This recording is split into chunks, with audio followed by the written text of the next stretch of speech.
And now, more Utalk now. Welcome to Utalk Radio. We are in a brand new studio today. Larissa, Katie, what do you think?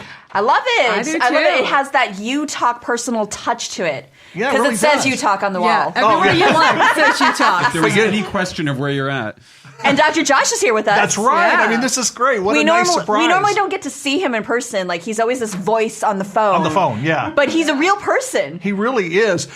Dr. Josh, what is that thing that is on your microphone stand? This is my friend Blue. I bring him when I travel for work and take pictures of him in all the places for my kids. So. Like that travel gnome. Yeah, exactly. But instead But I've it's got Blue. Adventures of Blue. That's right. It's kind of it's kind Yeah, of I fun. follow that. Right? It's fun to see follow. where So he goes. The Adventure of Blue is now christening. That's why the Utalk studio is cool. Okay, because Blue is okay. here. All right. I thought it was the drum heads on the wall and drumsticks on the table, because have to have that drum flair. But hey, we have a special guest that we're going to talk with today, guys, and Yes. I'm excited because And it's not Blue. No, it's not Blue. I mean, even we could talk to Blue, but it's not Blue. All right, but we'll talk to Blue later. How's that? Okay.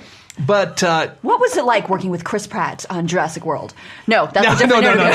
They're different. I'm sorry. Let's go back Cody. to our actual guest, our actual special Let me guest pull today. you back in, Okay, Larissa. I Okay, will. back here, I will. back here. Okay, I'm okay. on the wrong track. Okay, focus. All right, now everyone. our special guest, Larissa. Who is our special guest today? Well, he is an actor who some people may recognize from a very popular show called Teenwolf. On MTV. And he's already threatened to bite me if the full moon comes out. Better you than me. He's not a real werewolf in real life, but he is a fantastic actor, and his name is Cody. I'm going to say it the French way. Saintgnue. No, it's Saintgnue. If you want to be all American about it. That's right. And Katie, where did we first meet him? I mean, it's kind of a fun deal that he showed up and we didn't realize it was him, and then we realized it was him, and we had to pull him up real quick. And He showed up to our event, Rocking Red Christmas Experience in Hollywood, that we put on for homeless teens every year. Yes, and he got in there, was talking to people and hanging out, and I loved his spirit, and it's not a glamorous thing. No. Because in fact we were talking about this earlier. It wasn't like this big Hollywood red carpet event where you get all dressed up. I mean, this is where you're casual. You have homeless coming off the street, having meals, and just being able to interact and then give this Christmas party that they normally wouldn't have, and we give them really, backpacks and all kinds of cool stuff. So Cody, welcome to Utalk. It's great to have you here, man. Yeah, thanks you guys for having me. And I said not on a full moon. I said if I get hungry. And you Oh, if I get hungry. I don't think I saw any crafty. Yeah. Dr. Josh, can you talk him down if necessary? Yeah. I did see some M&Ms out there, which is not yes. healthy, but we can bring them in for you if you'd like some M&Ms. Depends on your definition of health.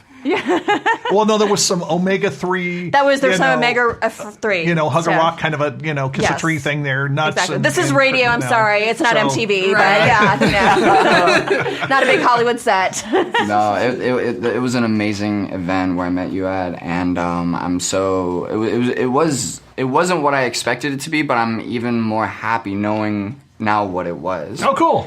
Very cool. I don't think there's enough events where people get hands-on. I think a lot of people like to mentally feel like, which is great. It's good to talk about things. It's good to talk amongst our, fellow influencers and entertainment people. But I think really getting hands-on and like really making that connection with people that are choosing to be homeless for whatever the situation is important. So, kudos to you guys for throwing a great event. Hey, well, Yeah. we'll expect you at the next one. How's that? Absolutely. And we'll interview you in the program. So, okay, now let's back up. All right, you haven't always been an actor, and we'll talk more about some of your philanthropic work, with charities and so on.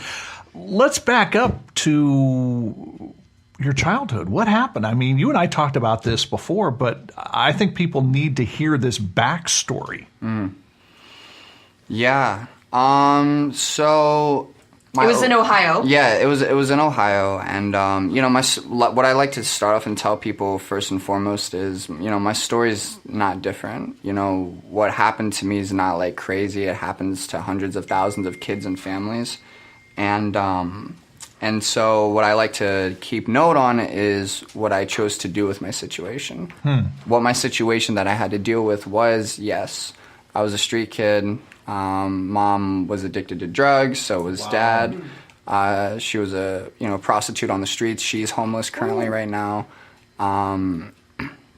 and she goes from like kind of house to house. But basically, it's your typical story of neglect.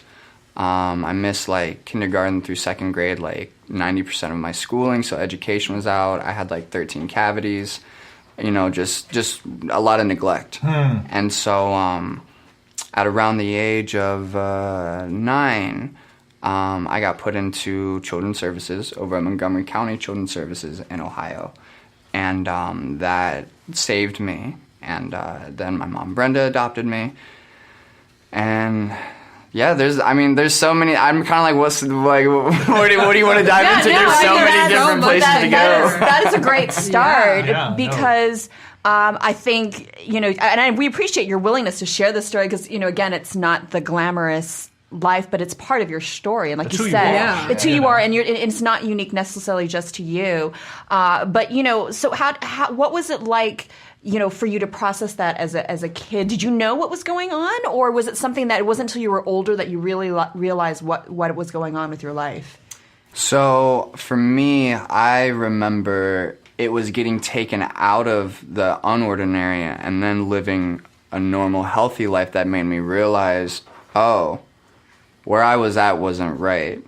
It's not normal to not have a fridge full of food. Like when I remember walking in and seeing like a fridge full of food, and she goes, "Yeah, you can have all that." I was like, "What?" I was like, "Huh?" Home Alone face, like, "What do you mean? What's the catch? Is there like a booby trap? Is this like Indiana Jones? Is something gonna come out the wall?" There is this theme of whatever our experiences are, is we just take it for granted and assume that's normal for everyone, good, bad, or otherwise. Right. Ultimately, we become accustomed to our habits, and we don't realize. So I'll tell you guys a really touching. I will try not to tear up because it is a very personal story. So there's 2 parts to it, which will answer your question. When I first got there, I asked Brenda, who ended up adopting me, I asked her 3 questions. I said, "Do you smoke?" Because I hated the smell of cigarettes. And she said, "No." I said, "Good." I said, "Do you like dogs?" She said, "Yeah." I said, "Good, because I got a dog back home. We're going to have to go get him eventually." And then the 3rd question I asked was, "What's your middle name?" And she said, "Lee." I said, "My middle name's Lee. Wow. This might work." Yeah. The second day, she takes me to go get clothes for school. She went and bought dog food and toys for a dog that she knew I was never going to see again. But she still went ahead and did it. To provide me that comfortability and that safety. And then there was just something in my soul that I could feel while I was sitting there in line holding this bag of blow pop charms that she had got me that I later passed out to the kids in the cul-de-sac to try to make friends. Yeah. And I just had this thought. I was like, I'm going to be here for a really long time. So I looked over at her and I said, "Hey, I have a question for you again." She goes, "Yeah, what's up?" And I said, "I have a feeling I'm going to be here for a real long time. Can I start calling you Mom now?" Oh, Cody. And she looked at me and she said, "You can call me whatever you want." And then I knew. Yeah, I knew I was going to be there for a while. Oh, you're going to make me cry, Cody. You're going to make me cry. My mascara's going to run. Oh, my goodness. No, that is. And so you ended up staying with Brenda the whole time, and she raised you. Wow. But I think you alluded earlier, you do have some contact with your biological mother as well? Yeah. Yeah. So. Or is that just another long story that we're not going to get into?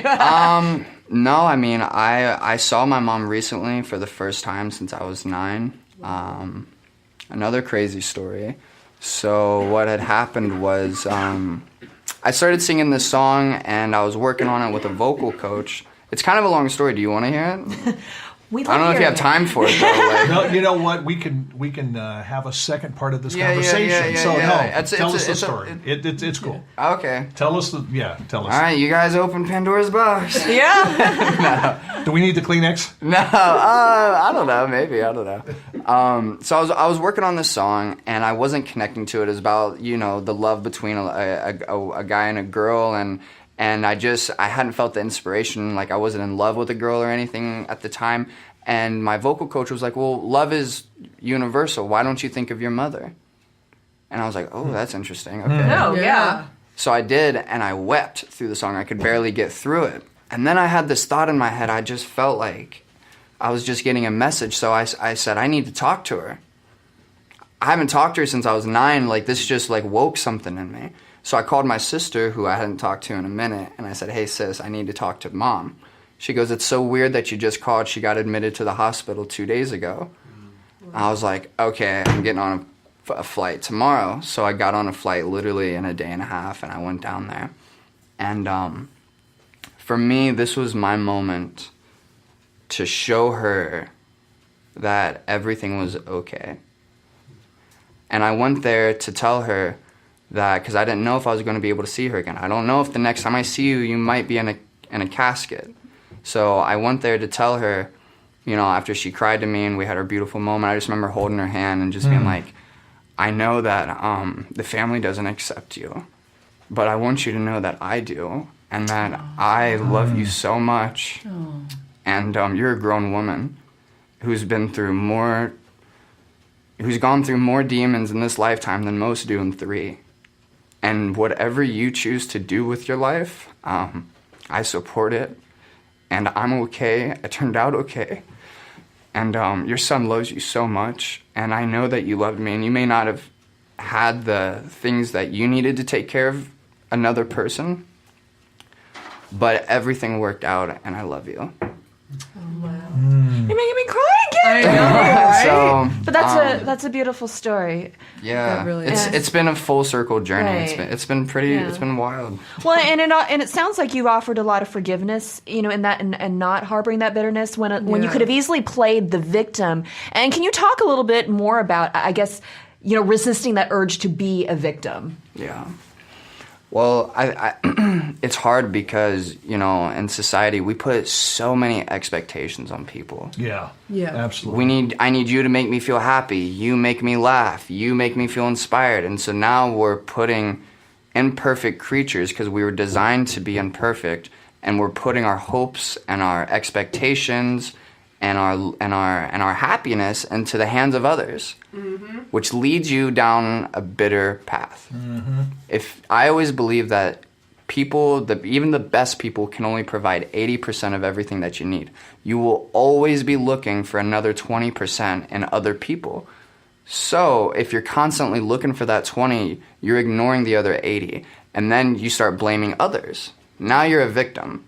Right. Of a situation that's probably not even that big and a lot of people relate to. So I encourage people to just be self-sufficient. Play your own, like, psychiatrist. Understand that people are people, and they will let you down. They're not perfect.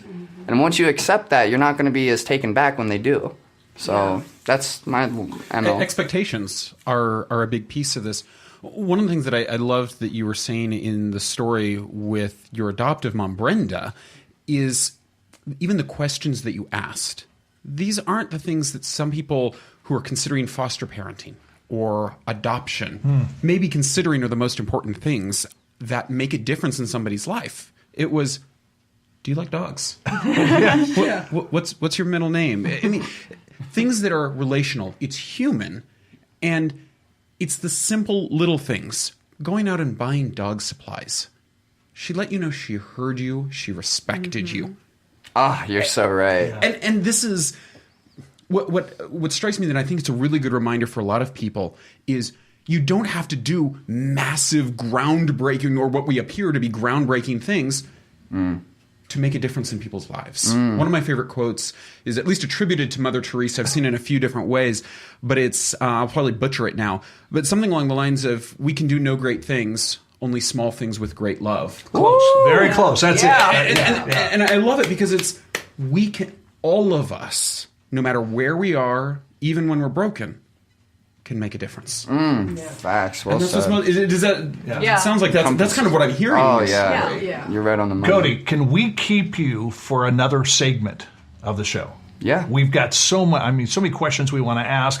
I'm looking at facial expressions with Katie and Dr. Josh and Larissa, and I can't see my own face, but I'm sure it's there. You know, I'm sure my face is saying ask more. So we want to keep you for another segment, if that's okay. It might have to be another day. Okay. For this, because because I am going to have to run. However, I'm more than happy to come back down here as well. Excellent. And do it again. Excellent. Absolutely. No, we'd love to have you again. So thank you for taking Yeah. time to be with Absolutely. us. Thanks for having me. We will schedule another time in the studio so we can continue our conversation. This is Utalk Radio, okay? And you can reach us by a variety of ways. Ladies, what are they? There's a website, utalkradio.com. It's the letter U. And of course, there's social media at Utalk Radio. We're everywhere, aren't we, Katie? Yeah, they can text us too. Text the word Utalk to 411-247. All right. Or just hit us up on social media. Hey, we'll look forward to being with you next time here on Utalk Radio. Thanks. This is Utalk Radio.